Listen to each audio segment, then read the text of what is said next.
आत्मा ना जन्म लेती है न मरती है, न इसे जलाया जा सकता है ना ही इसे भिगोया जा सकता है। आत्मा अमर व अविनाशी है। इस संसार में कुछ भी स्थायी नहीं है। आत्मा शरीर को वैसे ही छोड़ देती है जैसे मनुष्य पुराने कपड़ों को उतारकर नए कपड़े धारण कर लेता है। मन शरीर का हिस्सा है। सुख दुख का एहसास करना आत्मा का नहीं, शरीर का काम है। मान अपमान, लाभ हानि, खुश होना, दुखी होना सब मन की शरारत है। जब यह संसार ही स्थायी नहीं है तो इस संसार की कोई वस्तु कैसे स्थायी हो सकती है। मैं सभी जीवों में विद्यमान हूँ। मैं चींटी में भी विद्यमान हूँ और हाथी में भी विद्यमान हूँ। सारे रिश्ते नश्वर हैं और केवल शरीर से जुड़े हुए हैं। जैसे ही व्यक्ति की मृत्यु हो जाती है, आत्मा शरीर को छोड़ देती है। आत्मा का शरीर से जुड़े रिश्तों से कोई नाता नहीं। मेरे भी कई जन्म हो चुके हैं, तुम्हारे भी कई जन्म हो चुके हैं। ना तो मेरा आखिरी जन्म है आर, ना यह तुम्हारा आखिरी जन्म है।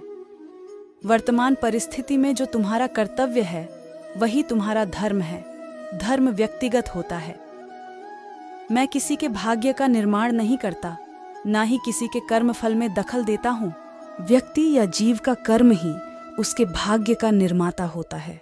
क्रोध इंसान का सबसे बड़ा शत्रु होता है। क्रोध आने पर इंसान की सोचने समझने की शक्ति खत्म हो जाती है। उस व्यक्ति के पतन में ज्यादा समय नहीं लगता।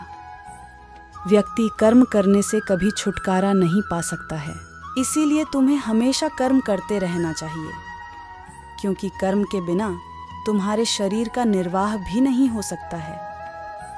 परिवर्तन ही संसार में स्थायी है, इसीलिए परिवर्तन से नहीं घबराना चाहिए। मन को नियंत्रण में रखना किसी घोड़े के नवजात शिशु को नियंत्रण में रखने जितना कठिन होता है। माधव कहते हैं, किसी जीव को कष्ट देकर आप मुझे खुश नहीं देख सकते हो। वह दिन मत दिखाना कान्हा कि हमें खुद पर गुरूर हो जाए रखना अपने दिल में इस तरह कि जीवन सुफल हो जाए। जो हुआ अच्छा हुआ, जो होगा अच्छा होगा। स्वयं को मुझ पर छोड़ दो, अपने कर्म पर ध्यान दो। कर्म ऐसा जो स्वार्थ रहित, पाप रहित हो। दुष्ट लोग अगर समझाने मात्र से समझ जाते तो यकीन मानो महाभारत कभी ना होता। जो अपने मन पर नियंत्रण नहीं रखता वह स्वयं का धीरे धीरे शत्रु बनता जाता है। ज्यादा हंसने और बोलने वाला व्यक्ति अगर चुप हो जाए तो मान लेना वह भीतर से टूट चुका है।